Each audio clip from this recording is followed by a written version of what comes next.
है कि कब हमारी गाड़ी आवे और उस पर हम यात्रा करें।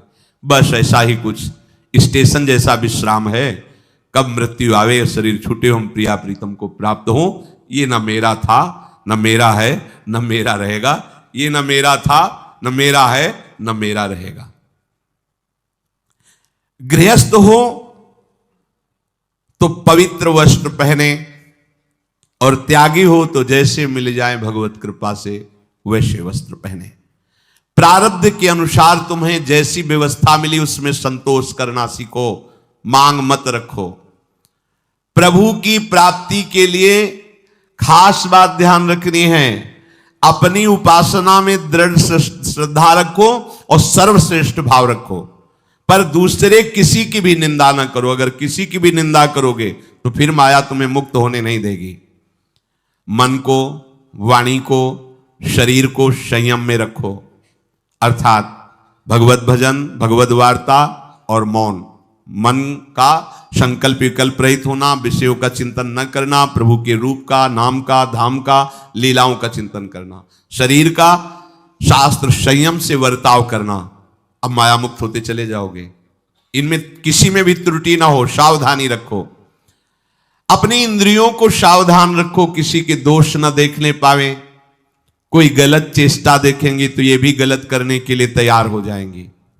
हे राजन, श्रवणम कीर्तनम ध्यानम हरेरद्भुत कर्मणः जन्म कर्म गुणानां च तदर्थे अखिल चेष्टिता।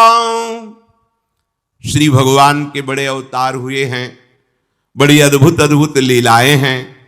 प्रभु का प्रकट होना, लीला करना, दिव्य गुणों का वर्णन। यदि आप इनको गाएंगे लीलाओं को और श्रवण करेंगे तो मोह की बात क्या, महामोह का भंजन हो जाएगा।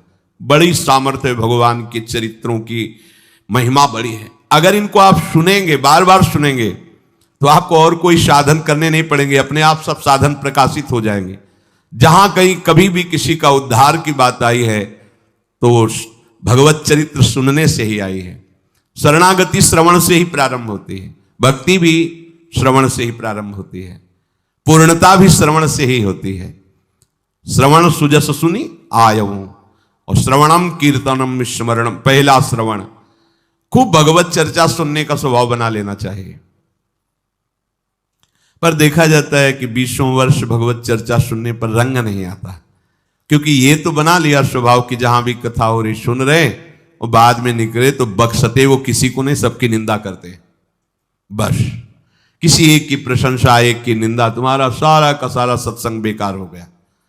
अगर सत्संग को सुरक्षित रखना है तो ना किसी की स्तुति, ना किसी की निंदा, जो सुना है उसको अपने जीवन में मनन करते हुए उतारे। प्रभु की लीलाओं का श्रवण और प्रभु के नाम का कीर्तन और प्रभु के रूप का ध्यान, ये तीन बातें बहुत जल्दी भगवत प्रेम प्रकट कर देती हैं। ये तीन बातें बहुत जल्दी भगवत प्रेम प्रकट कर देती हैं। प्रभु के अवतार लीला चरित्रों का खूब गायन करे, खूब श्रवण करे। भगवान की अवतार लीलाएं भी हैं और प्रभु की प्रेममय निकुंज लीलाएं भी हैं। तो अगर आपका निकुंज लीला में प्रवेश नहीं है तो प्रथम सुने भागवत, भक्त मुख भगवद वाणी। भगवान के अवतारों का, भगवान की अवतार लीलाओं का श्रीमद् भागवत में खूब बढ़िया वर्णन है। पढ़ो, सुनो, क्या होगा इससे? मोह का नाश हो जाएगा। दूसरी बात, नाम कीर्तन, ये तो महान अमृत है। बिल्कुल विश्वास कर लो, नाम कीर्तन अमृत है। ताली बजा के, मंजीरा बजा के, ढोल बजा करके, नाच करके, जैसे बने, अकेले, चार लोग, जैसे बने। नाम संकीर्तनम यस्य सर्व पाप प्रणाशनम। देखो, भगवत चर्चा ने महामोह का नाश कर दिया और भगवान नाम कीर्तन ने सब पापों का नाश कर दिया। नाम संकीर्तनम यस्य सर्व पाप, सर्व पीछे बीच में जो भी जमा संचित क्रिम सबको भस्म करने की सामर्थ्य नाम कीर्तन। ये जो राधा राधा आप बोलते हैं, बहुत अमृत है, बहुत अमृत।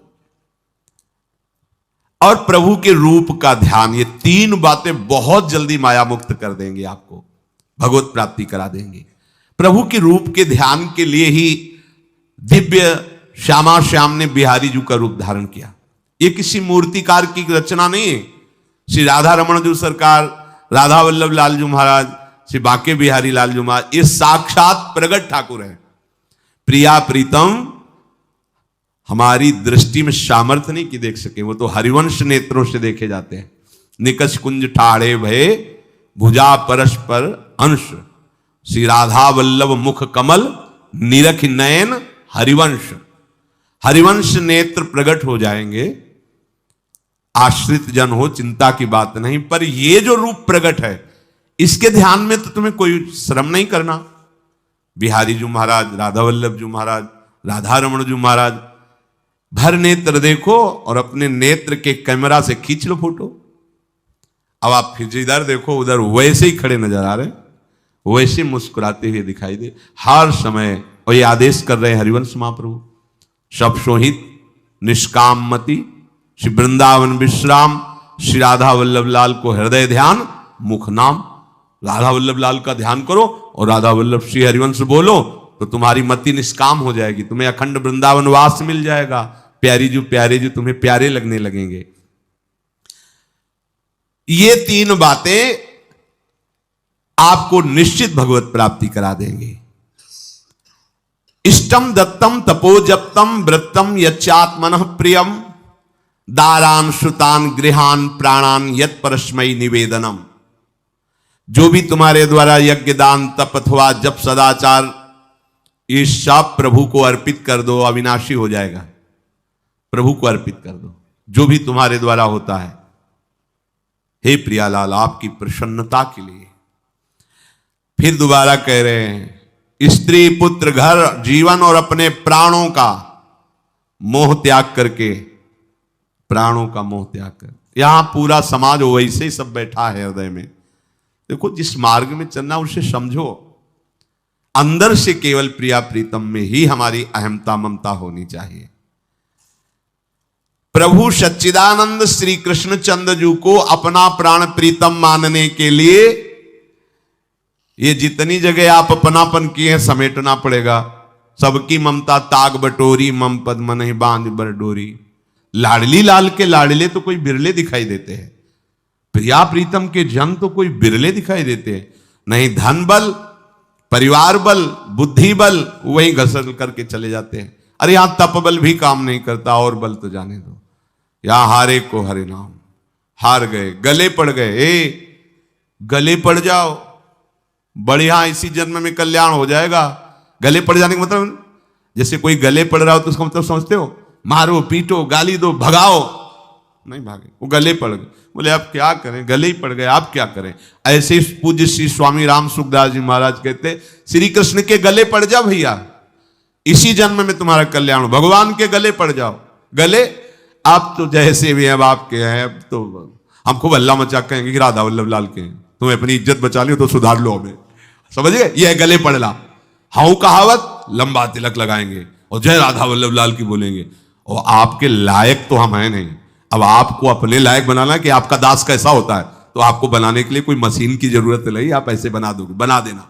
अब आपके गले पड़ गए, आप ही हमारी इज्जत हो, आप ही हमारे जीवन हो। अपनी इज्जत संभालनी हो तो हमें संभाल लेना। वो संभाल लेते हैं। वो मच्छर को ब्रह्मा बना देते हैं, घोर पापी को ब्रह्म ऋषि बना देते हैं, उनके लिए कोई दुर्लभ बात नहीं। पर जब तक अहंकार है तब तक उनकी तरफ से ये प्रोसेस शुरू नहीं होता। जब हार गया और गले पड़ गए, फिर वो बड़े बड़े महात्माओं के द्वारा भी बंदनी हो जाते हैं। यदि इसी जन्म में भगवत प्राप्ति करनी है तो ये काम तो आपको बड़ी जल्दी कर लेना है। जहां जहां हमारी ममता है उसे प्रभु के चरणों में लगानी ही पड़ेगी। चूक करोगे, वही ममता की डोर मन को घसीट लेगी और अगले जन्म का विधान बना देगी। यदि आपको इसी जन्म में भगवत प्राप्ति करनी है तो सबकी ममता ताग बटोरी, मम पद मनहि बांधि बरडोरी। एवं कृष्णात्मनाथेषु मनुष्येषु च सौहृदम परिचर्यां चोभयत्र महत्सु नृषु साधुषु। और ये सब सहजता पूर्वक तब हो जाएगा जब किसी संत महापुरुष का आश्रय ले लोगे। जिन संत महापुरुषों ने अपने समर्पण के प्रभाव से, भजन के प्रभाव से सच्चिदानंद भगवान श्री कृष्ण को अपनी आत्मा के रूप में साक्षात्कार कर लिया है, यदि उनसे प्रेम हो जाए, संतों से प्रेम होना संतों से बड़ा कठिन है। अभी कोई मुस्कुरा के तुमसे कह दे कि कई दिनों से हम तुम्हें देख रहे थे या देख रही थी, बस तुम्हारे मन को कोई निग्रह विग्रह करने की जरूरत नहीं, घसीट जाएगा। वो बड़े भाग्यशाली हैं जिन्होंने संतों से प्रेम किया। यहां कह रहे हैं ये जितनी बातें बताई गई, दया, तितिक्षा, मौन, मनोनिग्रह, इंद्रिय निग्रह, परिवार की ममता का त्याग, भगवान से अपनापन, भागवत धर्म का प्रादुर्भाव होना, ये एक साथ सब हो जाए।